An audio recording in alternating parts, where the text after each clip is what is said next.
Yeah, and that's one of the things that's interesting about the NFT world, because even go back to the bane of your existence, some of those NFTs were a status symbol or perceived value. But what you said in the Nike example, that was really interesting. Can you give us other examples of where NFTs can actually be a really smart way for companies to be able to engage with their audience and provide them with value? Yeah, no. So the name of the game is value. I love cryptocurrency because it incentivizes value creation or value extraction. So for ShopX, I can break down 3 examples. I can do the enterprise level, the mid-size one, and the small startup mom and pop style one, just because I think that gives a wide range of understanding. So our biggest client right now is probably Fox's new show, Krapopolis. So if you watch Rick and Morty, there's a show called Krapopolis. It's pretty funny. They have an NFT collection called the Crap Chickens. And I own a crap chicken, so I get specific benefits for my crap chicken. So I can vote on stuff on the show. I get exclusive access to content. I get merchandise. My crap chicken may even show up in a TV episode, which would be pretty cool. So the cool thing about Fox's show is they launched their crap chicken collection prior to the release of the first episode. So prior to the release of the first episode, they were able to make millions of dollars, which, let's be real, don't get me wrong, millions of dollars is, I would love millions of dollars. I'm sure you would too, but to Fox, it's Fox. They have tons of money. But the important thing is they had a hardcore community who already invested time and money into the show prior to the release of their first episode.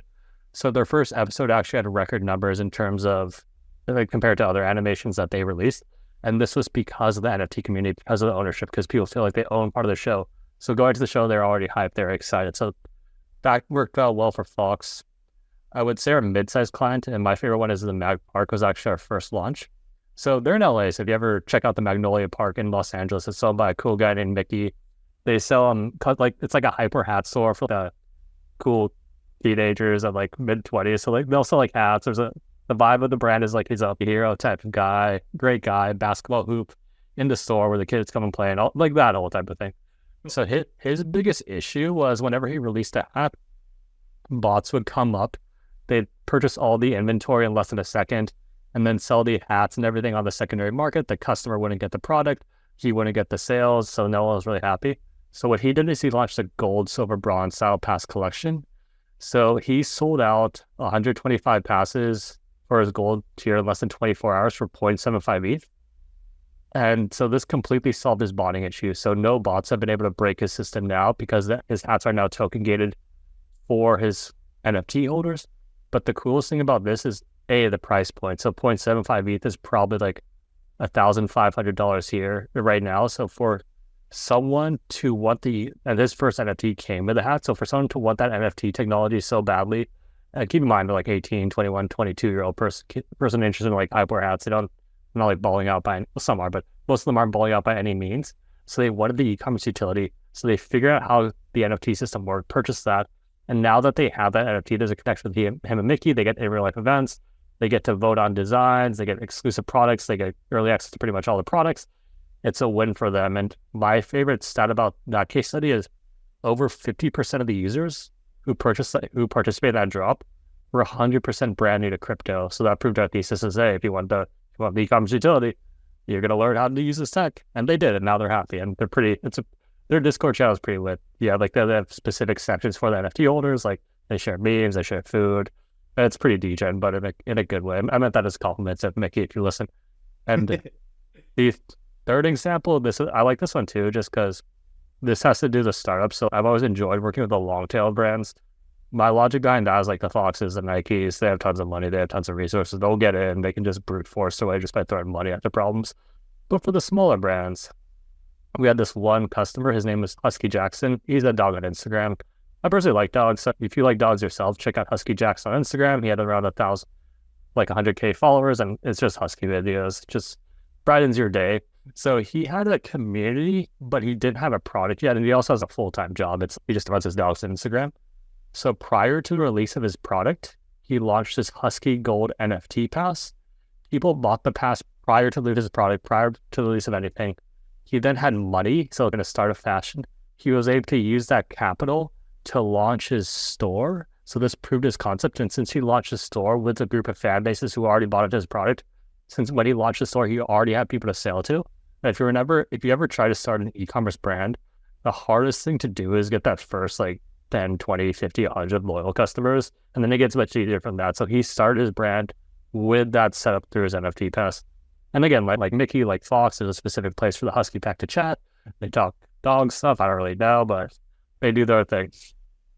I love those examples. And I think what I just learned a lot more about NFTs is the way to connect NFT with community. Yeah. In all three of those examples, there is a community of people who have this shared feeling, and there is somebody on the brand side who wants to monetize, not necessarily as their first priority, but to really engage with an authentic community. I really felt that with the Magnolia example, right? I've driven down Fairfax. I see the lines for cool hip stores, and I know the sneaker culture. You buy them, there's a ton of resellers, and they're always searching for those people who love things as passionately as they do. And it's really cool to hear about NFT being able to bring people together. I love the idea of the Discord channel, but also I hear proof of concept too, right? I hear Husky Jackson going, does anybody they like Husky videos? Great. Yeah. Will they actually buy something from my store? And that kind of being an easy way in, is that a fair assessment that it's an easy way to get started with e-commerce? Yeah, no. So I think of Web3 as it should be an additional stream of revenue for you. So when Husky Jackson launches a store, he does his normal thing. He does it like his ads. He optimizes his website, he does SEO and all of that things. But he also has that Web3 angle. So it's just an additional stream of Web3 revenue that you can take advantage of if you want. Okay. And so I like this use of the NFT as your name on the list at the club, but not like the cool club, just like the club where people like you are hanging out. How does scarcity come into play? Do these companies say we're going to give our first 100 people the gold pass and that's it? Where does that come into play? Because I know there's, at least in some of the early NFTs, I felt like there was an exclusivity feel to it. How does that work when you're going after a full community? Yeah, so it really depends on the brand. So what ShopX is, we're technology. We enable brands to use NFT technology however they see fit. And the cool thing about where we're at in the NFT space is no one really knows what's going to work. So a bunch of people are trying a bunch of things, and maybe some work, most will fail. But if something works, people can copy that, replicate that, recompose that, and make it work for themselves. So for the scarcity, that could play a factor. And again, this is one of the cool things about the NFT technology is, let's use the Mag Park example. Theirs was behind their brand, scarcity is important. They have limited drops, they have a limited community, they want their core fan base in that NFT. So let's say Magnolia Park becomes the biggest brand in the world, the NFT, it becomes Nike or Fear of God or whatever is in the Hypewear store.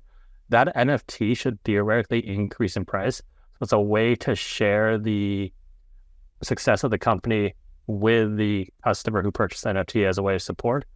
And then the customer, because it went up in price, it's their NFT, they can sell it if they so choose for a profit. Then the Magnolia Park can program in royalties for themselves. So it takes care of that. But in terms of scarcity, we've seen brands use the product in different ways. So the Magnolia Park scarce drop, you can play around with it. We've seen our conversion rates at around 80%, meaning 80% of the people who purchase your NFT are likely to purchase your product, which is really important when you consider the e-commerce conversion rate is roughly 1% to 2%. So as a startup, this really helps how much product to make. Because if you're a new startup, you're how much product to make? No idea. But if 80% of the NFTs are probably going to sell it out, you can let's say 500 NFTs, you can be okay, I'll make 400 products. Or you can even make 200 to guarantee a sellout, again, increasing that scarcity. But you can also, again, our software allows brands to use the technology how they see fit. So we can do, most brands do the gold, silver, bronze style pass collection. But we see brands they create a pass for a one-time product, a one-time event. They can do that as well. So the scarcity matters I think it matters more so if the brand itself cares about scarcity, and if the price and the NFT is going to get continuous benefits, I think having it scarce matters. But if it's a one and done type product, then scarcity is less important. It's more so to get the customer access to the product when they want it.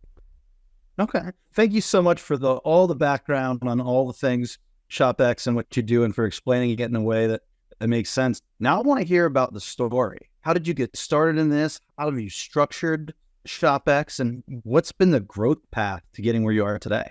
Yeah, so in terms of overall story, I think the why behind every company is very important. So my overall goal was to live a nice, peaceful life. I found that to be more difficult if I view the money system as corrupt, which sent me down researching Federal Reserve, that whole rabbit hole. which eventually spat me out of physical gold and physical silver as answers. I'm like, okay. Then I became like a gold silver bug. But then that led me to Bitcoin as the solution to that, next version of that. And so ShopX is a way for me to onboard people into the ecosystem at scale without forcing everyone. So for example, the Fox Studio, like how many people see that NFT? How many people interact with that NFT? That's exposing Web3 and crypto to a lot of people. And if they want to enter the ecosystem and learn more about it, they can. If incentives are strong enough for them to do so, they can. So the overall structure of the company, so I believe that small teams, at least within tech, because it's scalable, it's remote, I think small remote teams work the best. When we started ShopX, we were out of the VC incubator, so we got that whole experience working with other startups. But pre-COVID, everyone's dispersed around the globe. So the structure of the company, I think the most important thing is, A, it's a powerful company, not a forceful company. So a forceful relationship is where one party loses, one party wins. That's not sustainable because if one party's losing, they'll eventually say, I'm done, and leave. Whereas powerful is where both parties win. So when we design a product for ShopX, we take account to every single person who's involved in the transaction and we make sure they win. So for example, with ReserveX, let's say Nike mints one pass for $100. The customer wins, they get benefits. Nike wins, they get revenue, customer loyalty. ShopX wins because we earn our revenue when they make a sale. Our community wins because we have an ambassador program that pays our community in Ethereum for whatever, or help our ecosystem grow. So they get a portion of our revenue. Cryptocurrency wins as a whole because we're one of the few companies actually onboarding people into Web3 with real brands, with real products versus like hypeware monkeys. The world wins because I think cryptocurrency, it incentivizes value creation versus value extraction. Future generations win because the base incentive for people is value creation. People are going to try to produce as much value for other people as possible. That'll have exponential effects down the line. And so that ethos is baked into pretty much all the products we make. Again, we have good intentions, so we're just out to help people. I think that you need that to be successful as a company. But in terms of actual team structure, I would say around 5 to 10 works best. I like the minimalist approach. So just one person, expert in their field. And then if we need outsourcing help, we typically do that. So for example, we outsource some community help. A bunch of our community is volunteer. I just say, I want to help with the project, we support you. But like if we need to hire a third-party marketing agency, totally down to do dev work. So right now we're live on Shopify and WooCommerce. When we launched our WooCommerce integration, we did, and I think this is a successful way to do this, is one of our CTO, he played project manager for a third-party development studio that was recommended by WooCommerce, and that got that dev work done. So again, small teams working remotely, working nimbly, and working agilely, and learning from each other, and just trying to help each other, I think is the way to go. Nice. So tell me about the founders. You mentioned you had a CTO. Do you have a technical background? How did you guys come together, and who handles what, at least as much as you feel comfortable sharing? Yeah, no, maybe. So CEO is Cyrus. His background is like Deloitte Consulting, all that cool stuff. So he has a Deloitte e-commerce background, and he's been in the space for a while. President, again, not that titles matter. I really want to stress that because I think titles are specifically at a startup are just okay. Who cares? So my background is I founded a couple of SaaS platforms. I got VC funded. I used to work at Snap helping to craft their ad algorithm. And my last job before delving down the entrepreneur rabbit hole is I was a bankruptcy consultant. So that didn't align with the Bitcoin ethos. So that's why I quit that job and started trying to do my own thing. And our CTO he's in Korea right now. He has he's anonymous right now, but he's been working on smart contracts for so long. So between those core three are good. And then CMOs brought on after that. I think for a company to work well, you want to have your product and sales background down. So if you can create the product, great. If you can sell the product, great. And then after that's usually when you bring in the CMO and CFO. And then with that core group of people, that should be enough for people to run their own lanes, get their job done. But again, in Startup World, like everyone's wearing many different hats. So you just play it by ear and see whatever works. When something works, you double down. Nice. Yeah. And from a growth trajectory, I know my company, a lot of what we do is we drive leads for businesses. When they're in a field, they're very well known. People are searching for what they have. But then more when you have the blue ocean product like you have, there's a lot more on that demand generation side, right? You've got to be able to build the demand and explain what you're doing, why it's the coolest thing on earth. So how have you structured your marketing efforts thus far to get your name out there? Yeah, so that's an interesting question because we have two ways to make revenue. So first off, brands, these are product, they make revenue. That's relatively simple. But we also have a ShopX tokenized software license. So our tokens, They're tokenized software licenses, and for brands to enter our ecosystem, they have to have a certain amount of licenses, but for SquadX members too. So everyday users, if they want to enter our ecosystem and earn Ethereum for helping our ecosystem grow, they can acquire tokens, they can stake them within SquadX, and then they could get paid for helping our ecosystem. It's a Web 2 and Web 3 approach. From the brand side, typically attention. So I think we focused more on positioning. So right now, we just got past the bear market. We're known as one of the leaders in Web3 token gating, the RWA space. So a lot of our brands that we talk to and work with are actually inbound through referrals, through communities, through advisors. But if we ever need to, the typical, I hate to say it, but you can't beat the cold call when going through brands, like going through the email list, because you got to go scraping the emails from the scraper, going down the company, just plugging them in the HubSpot, putting in the email flow, optimizing that, getting on the phone, talking to these brands is a good way to do that. I personally, my favorite approach is using SquadX because we pay, like, keep in mind we pay ambassadors. So every time we make them in, they win, so they're happy. So a lot of times they'll create UGC content on brand pages. Hey, you should use ShopX, create an authentic groundswell type movement. Then I take that Twitter post or whatever content they have, I go on LinkedIn and I reach out to their whole company saying, instead of saying, hey, do you want us to buy something? Hey, I can help you out with this. And they're more likely to respond from there. So in terms of Web3 marketing, so Web2 is that whole standard like SEO, getting the SEO down pat, paying for the sales staff to do their thing, creating cool content. In Web3 marketing, that's more of just like a KOL circuit. So like going on podcasts, creating entertaining content, talking with other projects via Twitter Spaces. So in that aspect, the name of the game is attention. And where we're at in the crypto bull market, I think we're perfectly positioned for everything just to go our favor.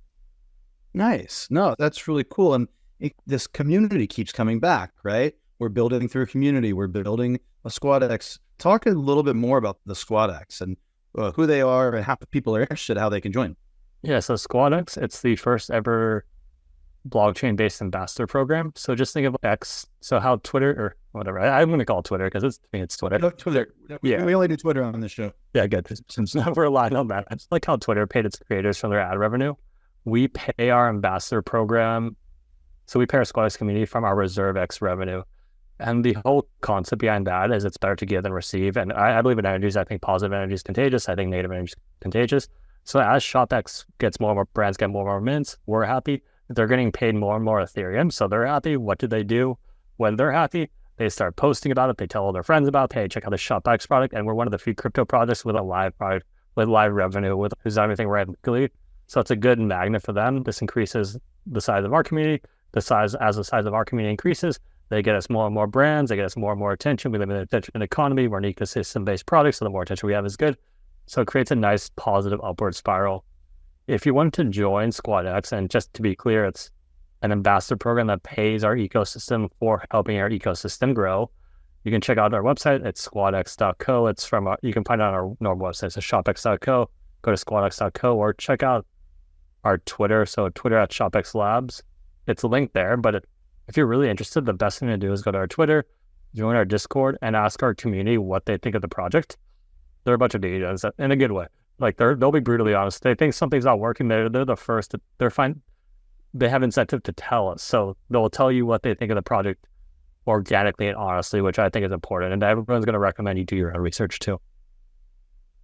So I want to touch on cryptocurrency, and I say cryptocurrency because you used it multiple times in this interview as your belief in it as a currency, whereas I feel like a lot of people look at something like Bitcoin as an investment arm.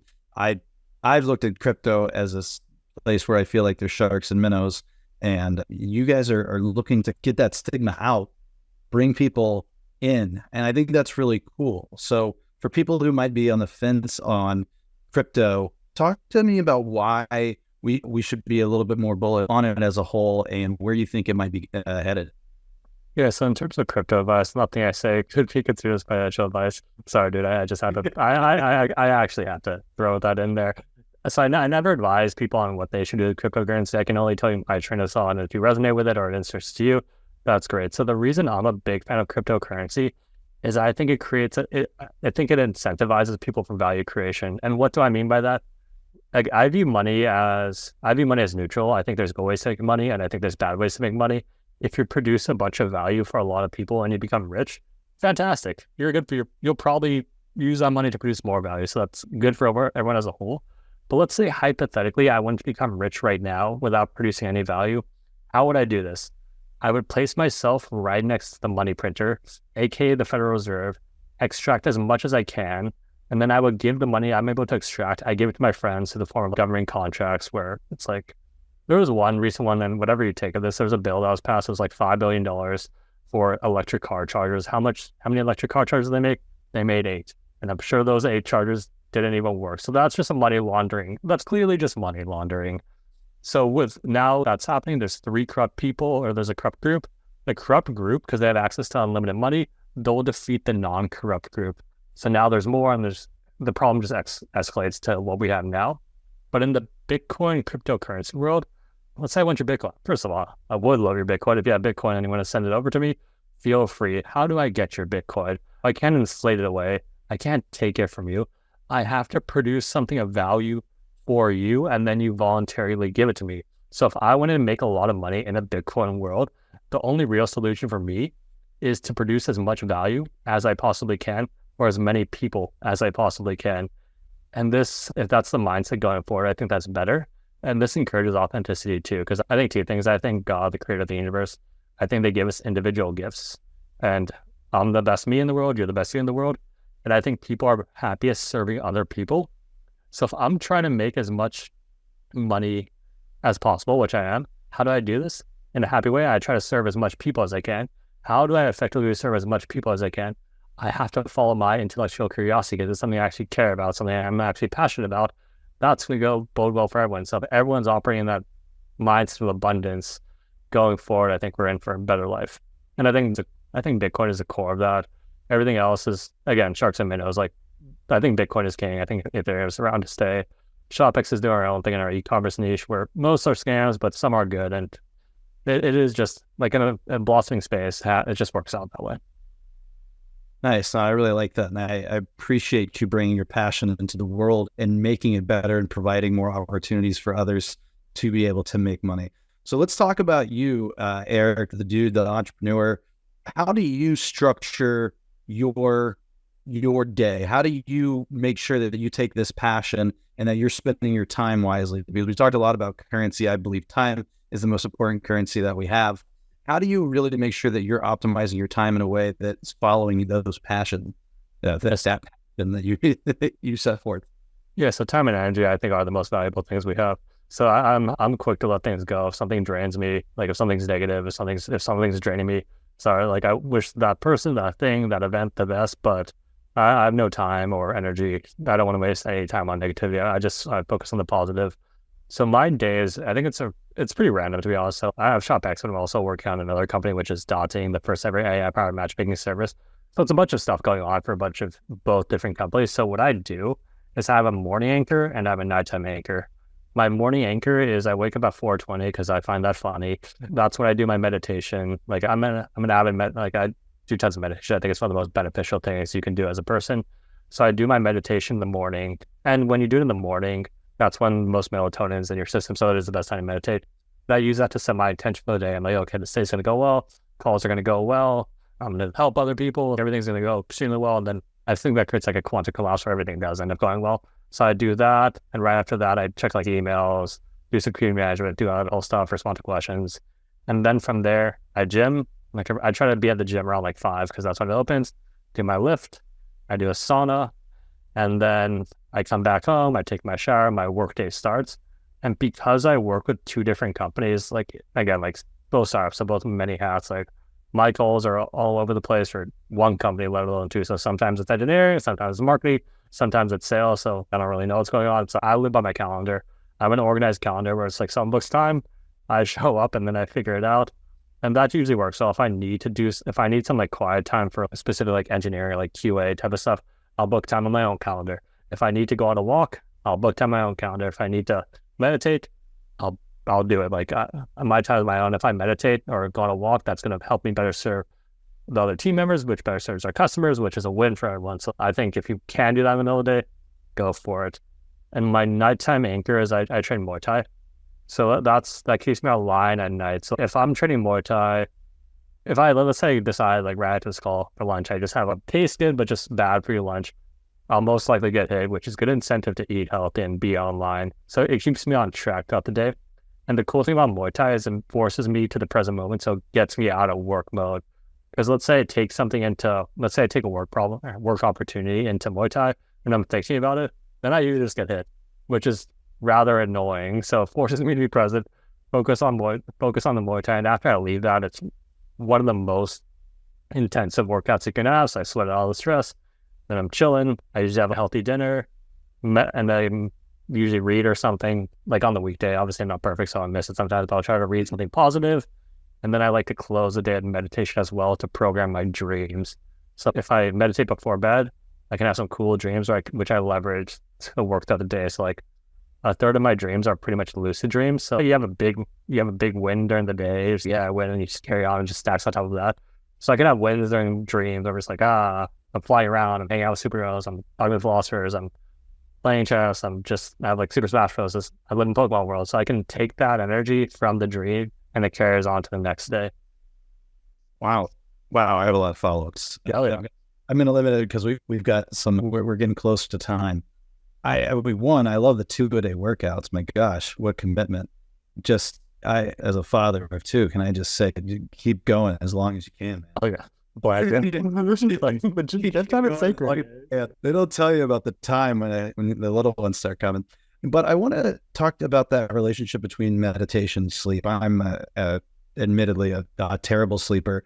My mind never stops. I get bad sleep anxiety. How can meditation help somebody like me stop getting my mind racing and start programming my dreams in some way, shape, or form? Yeah, so just think of it like it's like a reset button. So where I went to a 10-day Vipassana meditation retreat, which is 10 full days, no phone, no nothing. Wake up at 4, just meditate the whole day. It was the method that the Buddha used to reach enlightenment. So what you do is first 3 days, you focus your attention on the area around your nostril, you start to feel different sensations. And then from there, you scan your body back and forth over and over again. And this is extracting the impurities, the traumas that you stored throughout your lifetime. So during that meditation retreat, I was thinking of stuff since I was like 3 and just stuff that I've had, like everything that I've stored in my life just came out from there.